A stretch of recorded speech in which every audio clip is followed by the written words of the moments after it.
Et ils seront eux aussi en première ligne pendant ce Grand Prix. Pour les agents de la sûreté publique, il s'agit de l'une des périodes les plus importantes de l'année. Ils vont assurer la sécurité autour de cet événement de portée internationale et qui draine toujours beaucoup de monde en principauté. Le contrôleur général en charge de la direction de la sûreté publique est avec nous. Bonsoir Richard Marangoni. Bonsoir Patricia. Quelle sera l'ampleur de la mobilisation au sein de la sûreté publique de jeudi à dimanche, notamment en termes de nombre d'agents sur le terrain? D'abord, nous sommes heureux que ce Grand Prix de Formule 1 ait lieu parce que, effectivement, si c'est un événement important pour la principauté, c'est un événement toujours très important pour la sûreté publique. En termes de service d'ordre, en termes d'événementiel, c'est toujours un élément marquant de la vie de la sûreté publique. Et en même temps, c'est quelque part aussi un retour à la normalité, hein, c'est-à-dire que les choses s'améliorent. Et quelles seront les différentes missions des personnels mobilisés? Alors, j'imagine qu'il y aura les missions quotidiennes habituelles, auxquelles s'ajouteront les missions liées au Grand Prix? Alors sur les missions traditionnelles, nous avons d'abord une mission d'ordre public, c'est le service d'ordre proprement dit, c'est-à-dire assurer la sécurité de l'événement. La deuxième mission qui est liée à cette première, c'est une mission de circulation qui est aussi capitale. Il faut que les véhicules, aussi bien que les piétons, puissent circuler autant que faire se peut et dans les meilleures conditions. La troisième mission, c'est une mission de police judiciaire. Dès qu'il y a un regroupement de population, s'entraîne souvent la venue d'individus mal intentionnés, comme par exemple des pickpockets. Et là, donc, nous avons tout un service de personnel en civil.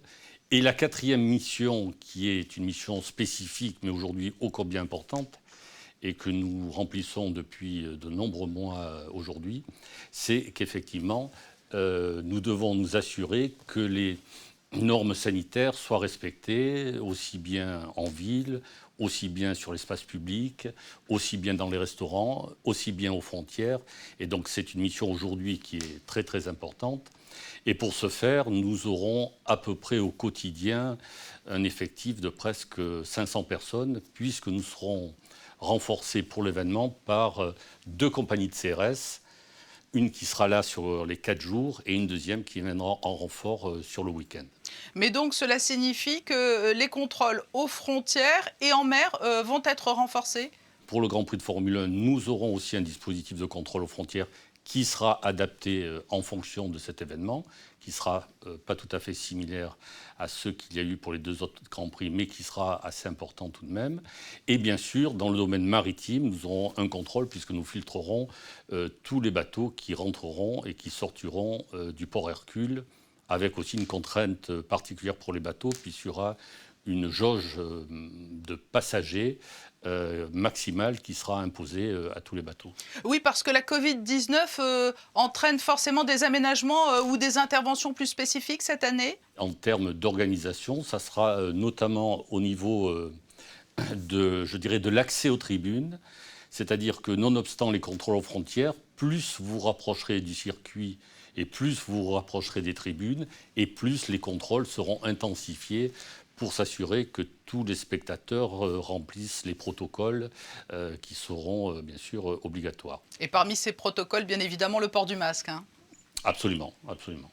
Y a-t-il des points sur lesquels les agents devront tout particulièrement porter leur attention? Il y a notamment le respect du couvre-feu. Vous le savez, nous sommes toujours sous couvre-feu. Donc là aussi, ça sera une mesure qu'il faudra bien faire appliquer.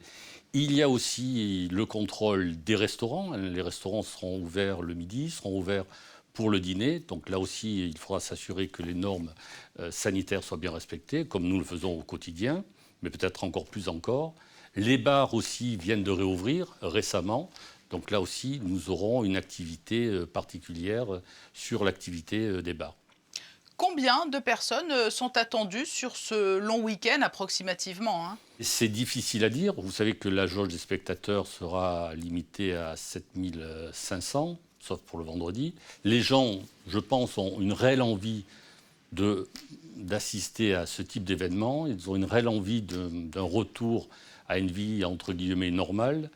Si ce que nous espérons tous, en plus, le temps est de la partie, je pense qu'il y aura une bonne affluence. d'une part.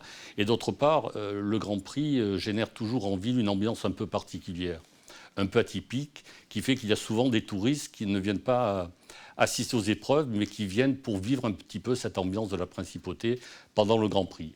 Dernière question, on a parlé de cet afflux de population extérieure, mais peut-être avez-vous des conseils ou des petits rappels pour les riverains, parce qu'eux aussi doivent se soumettre à quelques contraintes, hein.